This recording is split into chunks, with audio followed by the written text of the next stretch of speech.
উত্তর ২৪ পরগনা বারাসাত ২ ব্লকের রোহান্ডা গ্রাম পঞ্চায়েতের উদ্যোগে রোহান্ডা হাই স্কুল প্রাঙ্গণে অনুষ্ঠিত হলো আমাদের পাড়া আমাদের সমাধান কর্মসূচি ক্যাম্প ও দুয়ারে সরকার ক্যাম্প। গ্রামীণ মানুষদের সরকারি পরিষেবা পৌঁছে দেওয়ার উদ্দেশ্যে এই কর্মসূচি বিশেষ তাৎপর্যপূর্ণ হয়ে উঠেছে। এই ক্যাম্পে উপস্থিত ছিলেন বারাসাত ২ পঞ্চায়েত সমিতির সভাপতি মনোয়ারা বিবি, জেলা পরিষদের সদস্য মমতা সরকার, কর্মদক্ষ সঞ্জুরা বিবি, বিশিষ্ট সমাজসেবী সাকিব আহমেদ, রোহান্ডা গ্রাম পঞ্চায়েতের প্রধান মাসুমা খাতুন, উপপ্রধান মাধব দেবনাথ, হীরা লস্কর সহ পঞ্চায়েত সদস্যা এবং স্থানীয় নেতৃবৃন্দ উপস্থিত ছিলেন। কর্মসূচিতে সাধারণ মানুষের নানা সমস্যা শোনা হয় এবং সেগুলি দ্রুত সমাধানের আশ্বাস দেওয়া হয়।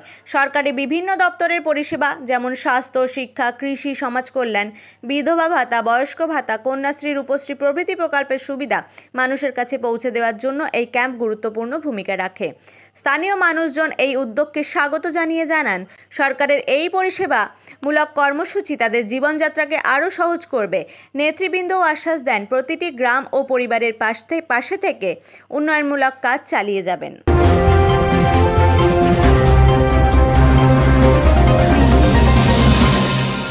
আজকের আমাদের বাংলার নেত্রী মমতা বন্দ্যোপাধ্যায় এত যুগান্তকারী যে প্রকল্পটা দিয়েছে, প্রত্যেক বুথে 10 লক্ষ টাকা করে। আজকে ভাবতে পারছেন যে 80,000 বুথ এবং 8,000 কোটি টাকা, মানে একটা দুটো না। এটা এই যে যুগান্তকারী প্রকল্প ভারতবর্ষে কোনো রাজ্যে নেই যেখানে বাংলায় দিচ্ছে। আজকের দিদি 21শে জুলাইয়ের মঞ্চ থেকে, সেখান থেকে এই আমাদের পাড়া আমাদের সমাধান এই যে প্রকল্পটা উনি ওখান থেকে ঘোষণা করেছেন, সেই ঘোষণার মাধ্যমে আমাদের 2 আগস্ট থেকে এই আমাদের পাড়া আমাদের সমাধান শুরু হয়েছে। দেখছেন উঠছে পড়া ভিড়। আমাদের সরকার খালি আমাদের বলে কিছু না, মানে এখানে আইএসএফ এর মেম্বার আছে, সিপিএম এর মেম্বার থাক, বিজেপি থাক, যে যা দল করি, সে পশ্চিম বাংলার নাগরিক, তাকে নাগরিকত্ব দিতে হবে। আজকে সেই জন্য যারা আইএসএফ করে তারাও দেখছি যে এখানে এসে তাদের বুথে তারা দাঁড়িয়ে তারা নাম লেখাতে পারছে। এটাই হচ্ছে আমাদের বড় প্রাপ্য।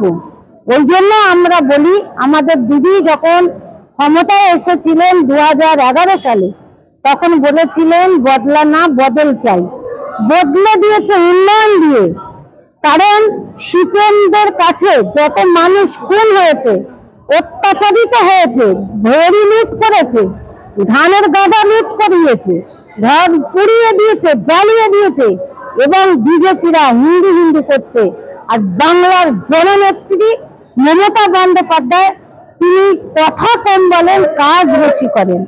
আজকে ভাবতে পারছেন যুগান্তকারী প্রকল্প 74টা দিয়েছে, যেটা ভারতবর্ষে বিশ্বে যেটা কন্যাশ্রী দিবে, সেখান থেকে দিদি ফার্স্টে, সেখান থেকে গোল্ড মেডেল পেয়েছে। এরকম রূপশ্রী দিচ্ছে, ঐক্যশ্রী দিচ্ছে, মানবিক দিচ্ছে, বার্ধক্য ভাতা দিচ্ছে। এরকম 74টা প্রকল্প, যেটা ভারতবর্ষের কোনো রাজ্যে নেই। সোনার বাংলা গড়ে তুলছে।